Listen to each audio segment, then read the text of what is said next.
Hello, this is Brian Tessier with Remax Advanced Realtors. So you're thinking about listing your house. In Pittsburgh, why would you want to hire a realtor? Well, there's a couple things right off the top.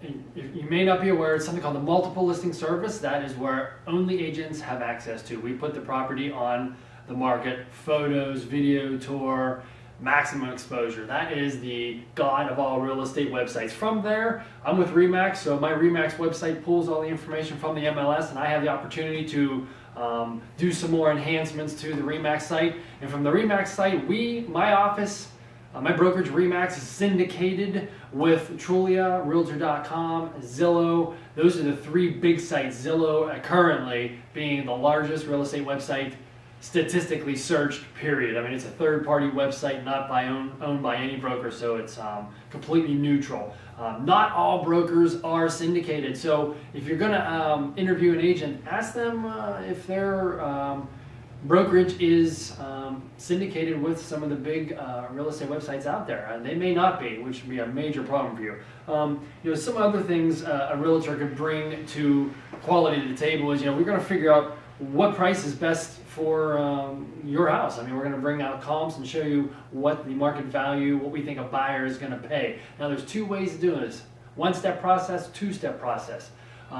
One-step process would be for something like a townhouse, where I could look at comps before I even come out to your place and have a good idea on what price range you're going to be in. Most houses are a two-step process. It's probably the most accurate. That is, I come out, look at the house, take a tour of the house with you, and then I go back to the office from the notes I've taken and the information I have. I go and look on the MLS, pull comps, got to go back out and meet you again, or have you come into the office, or just email you the comps and suggest a price. That's the two-step process. Marketing the property, like I already mentioned, Zillow, open houses, Realtor.com, video tours. That is something that a realtor does, and a highly qualified full-time professional realtor. I mean, we can do that like this. I mean, I could have your property on the market once I get the photos and videos in literally a half an hour to 45 minutes.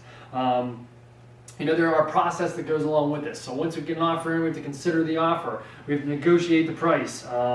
Is the buyer pre-approved or pre-qualified? Big difference there. I mean, you may not know that, but there is a big difference. Are they pre-approved at all? Are they either of the two? Once we get a price negotiated, offer accepted, fully executed agreement, we have a home inspection. The buyer has a home inspection, so we got to negotiate through that. All along the way, there are deadlines. There's a home inspection deadline. There's a reply to the home inspection deadline. There's a mortgage commitment deadline, and there may be some other contingencies. The buyer may have to sell a house, something like that. And also, if they're taking a mortgage out, there's a mortgage commitment deadline. These are just some of the things we, as realtors, do. So hopefully you're interested enough where you wouldn't want to try to do it yourself. I mean, you certainly could. You could pay to be on the MLS, but you're not going to get all these syndications I talked to and the negotiation and expertise and all that. I have multiple designations that I've actually earned. I've had to go to class and sell so many millions of dollars of real estate to make that happen. So if you're interested in possibly listing your house with me in Pittsburgh, I recommend checking out this video right here, and it'll be a description of my marketing plan and what I do to facilitate a successful transaction. Thanks for checking in with Brian Sells Pittsburgh Real Estate.